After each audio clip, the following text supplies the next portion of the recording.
Hi everyone, it's Bev DeBono, and I have a really great technique for us. And the original idea came from a CM sketch, but I want to show you some tricks with it so that you can maximize your paper and create not just one page, but an additional page from the paper itself. So the other thing I like about this technique is we are using 3/4 inch scraps. These are all scraps that I am using. And you can, as you see, make a matching double page spread, not exactly with that color there, but using the same technique. And it can also go in another direction. So I'll show you that later because I'm going to be making the facing page for the sunflower. Okay, so let's get started. You're going to need a base page. And I'm going to start with a cardstock. My base page is going to be a cardstock. Then you need an inner base. So I'm going to use, again, the sunflower. You need an inner base. And then select some papers that you're going to use for mats. And you can use outside mats and inside mats, and then have your photos be cut down into there. Okay, the outside mats are 4x4. The inside mats are 3.5 by 3.5. And you can even use some of the mats that are in mat packs and kind of have them cut down to make beautiful titles. Okay, but the real fun part of this is that we're using 3/4 inch strips. And I'm going to be using, these are all scraps, 3/4 inch strips by 1 3/4 inch, and you need 12 of them all together. So let's go ahead and create. Don't forget, you need your tape and then also your embellishments. Oh, I forgot my mats.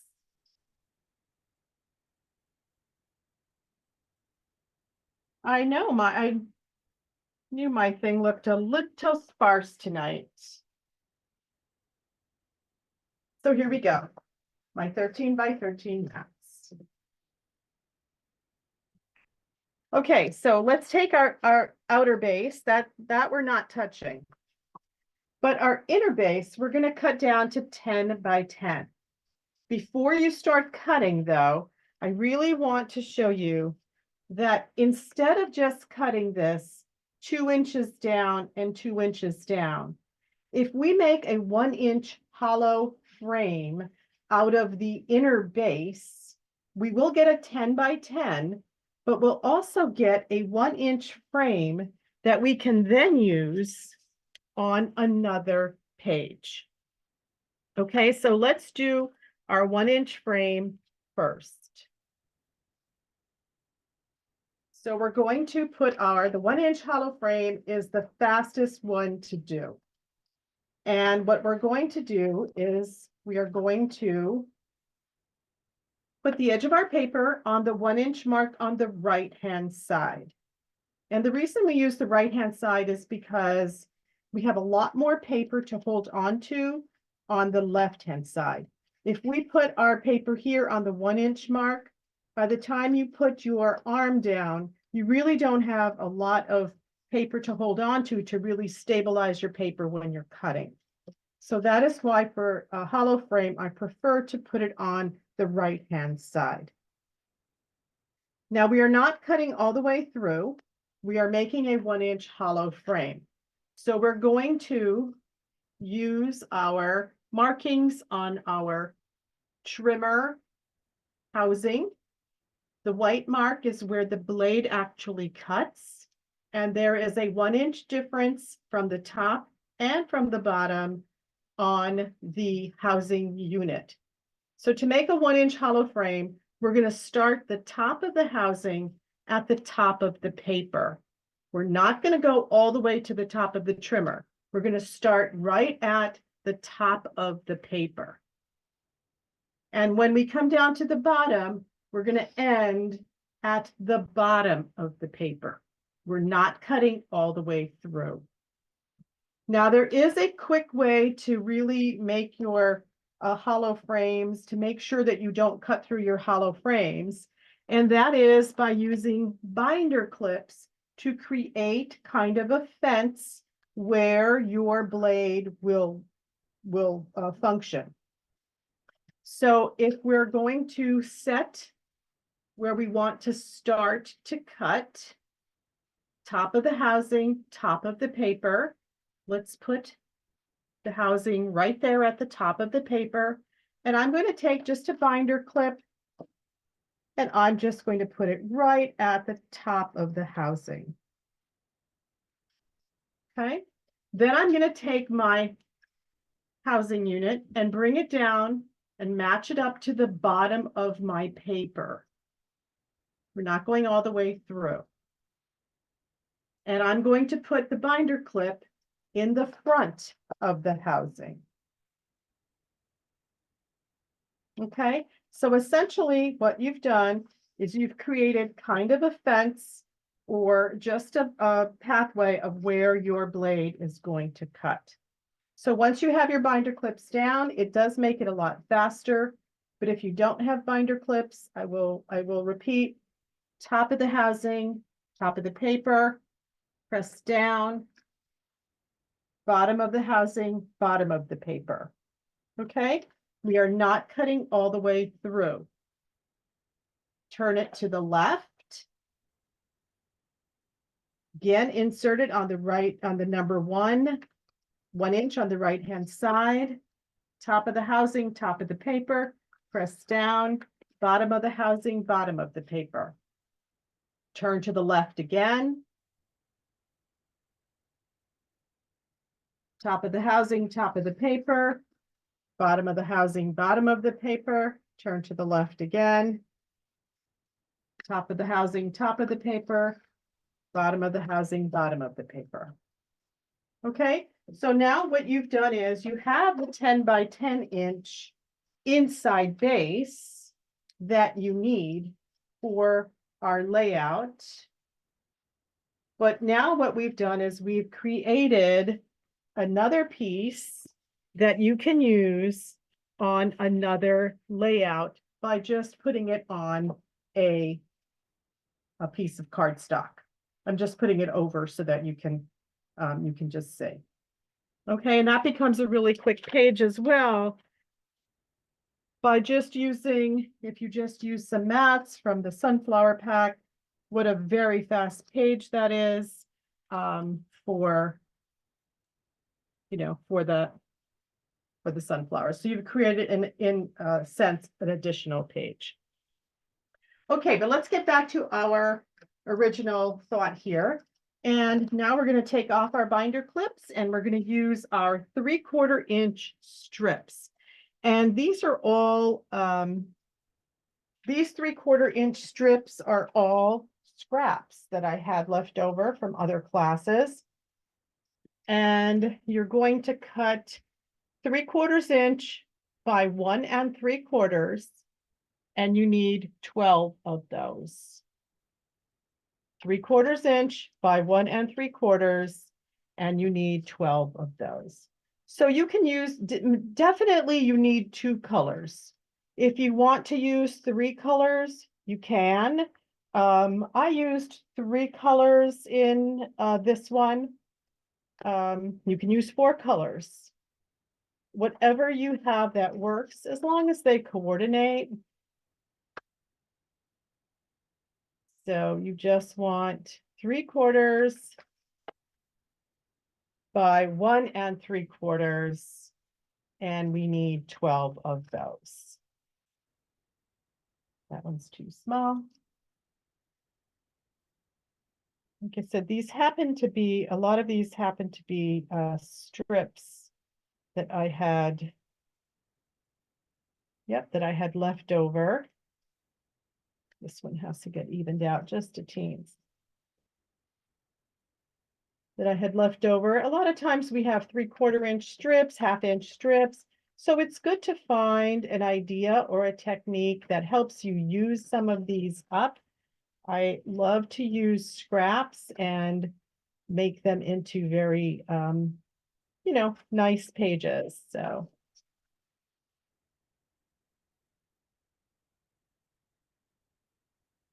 and if you have a pattern when you're cutting it, make sure that you really, focus on that pattern. So 3/4 by 1 3/4 inches, and you need 12 of them. I'm cutting some extras because I'm not sure which colors I'm going to put in what direction.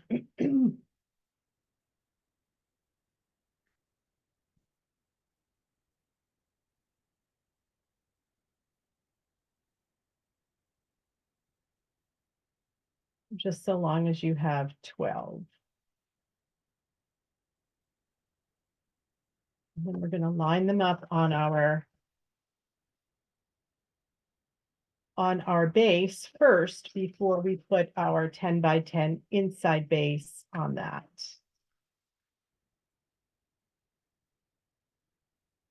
Okay, I'm going to stop there. I may need to cut a couple more, but we'll see. I definitely have more than 12. It just may not be the number, the way that I want it to look. Okay, so before I put this 10 by 10 base on, what I want to do is lay out my borders here, lay out my border using my strips. Okay, so sometimes you have to kind of play with the strips so you know how they're going to look next to each other. And so lay those out first, and before you tape anything down, and then I'll show you a trick with the taping as well. So you need 1, 2, 3, 4, 5, 6 on the bottom and 6 down the side.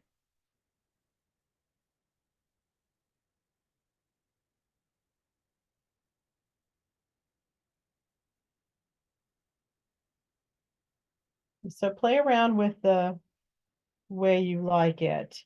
Now, when you get to the corner, one is just going to overlap on top of the other.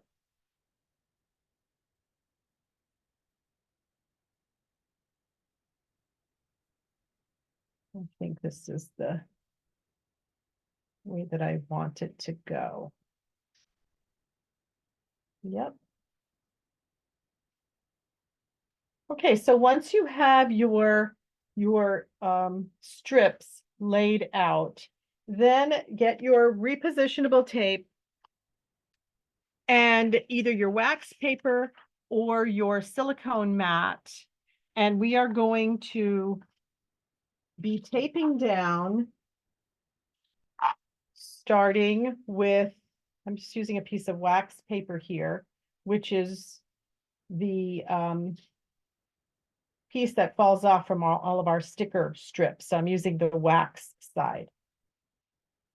So once you've figured this out, start with your edges first, taping it down, and then do your piece at the corner that overlaps. Once you get those two down, those become your guides. And they're going to go right to the edge of your cardstock. So I start at the edges. Oops, out of repo tape, that one. Always have a backup repo tape.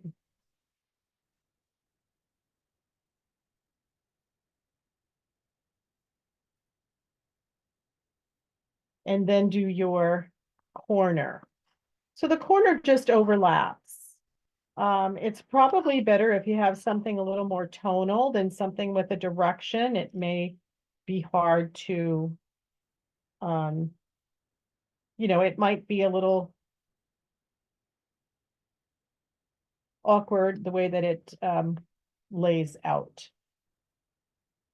Okay, so now that you have your two corners, now just kind of eyeball, it's about a little over a quarter of an inch in between each one. If you're using your mat, it's about a quarter of an inch, but you can eyeball it and just try to get it as evenly spaced as possible.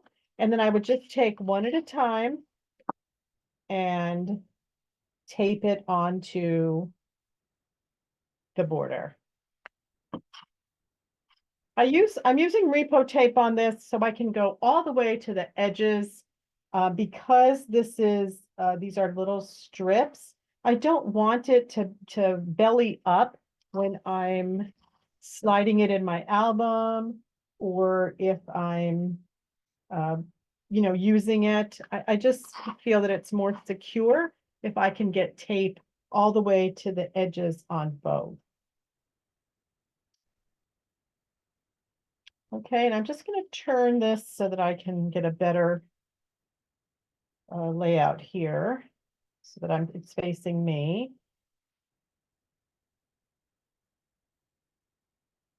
Okay, and then just lay it out. It's about a quarter of an inch in between, and you can see that with your mat. How cool is that? You could really see how it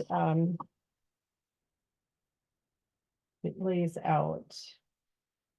You may have to adjust a little bit, and this is just such a quick and easy way to use up some scraps.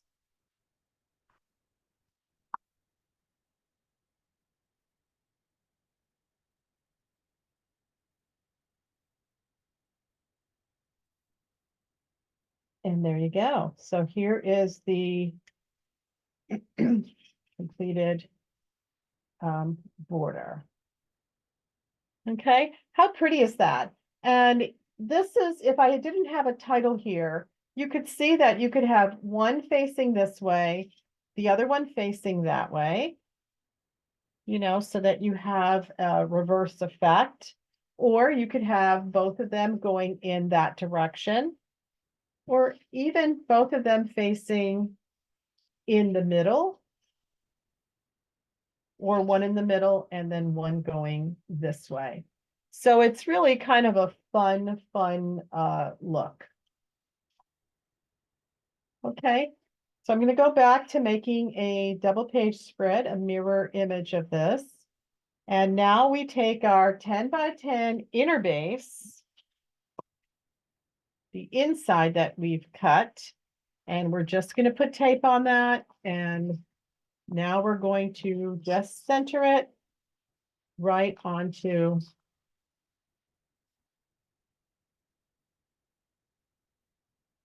our base.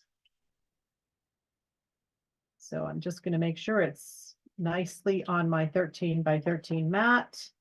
It's going to be about a half an inch in from the edge.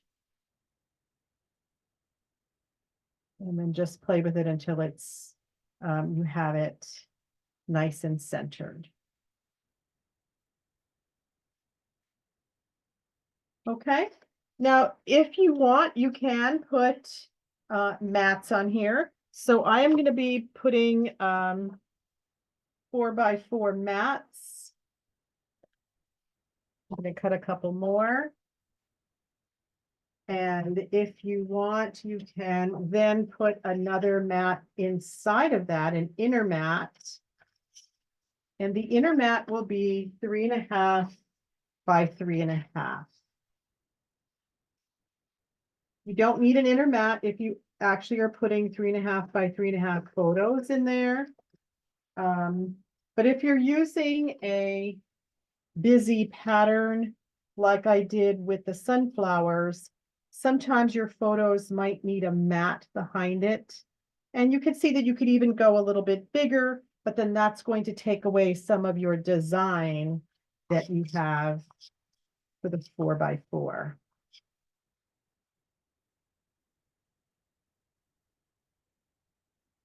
So those are your 4 by 4 mats.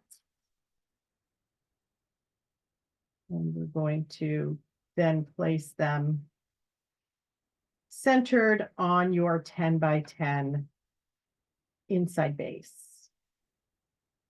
And again, it makes just a very pretty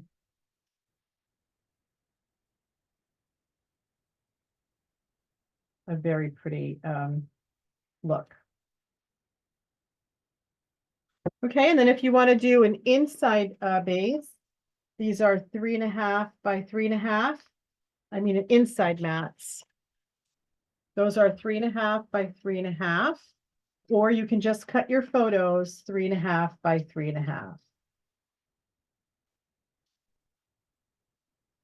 And I'm just going to cut a couple more.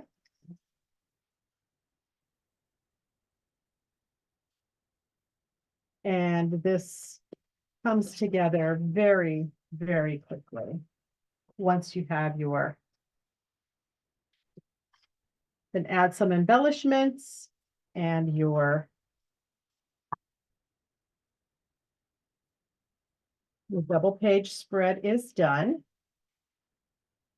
And as I showed you, by cutting that 10 by 10 frame out of a 1-inch inner, a 1-inch hollow frame, it gives you the ability to then make another quick page instead of just having strips of paper that are left. Okay, so I hope you enjoyed this technique. It's 3/4 inches around the border on 2 borders. And you can see how nice it looks just by using different papers. So I hope you like our technique. Please follow me on my YouTube channel, Bev DeBono Designs. I have quite a few videos up there that you can enjoy. Subscribe to my channel. If you're not currently working with a Creative Memories advisor, I would be honored if you would order from my website, and I hope to see you again soon. Bye-bye.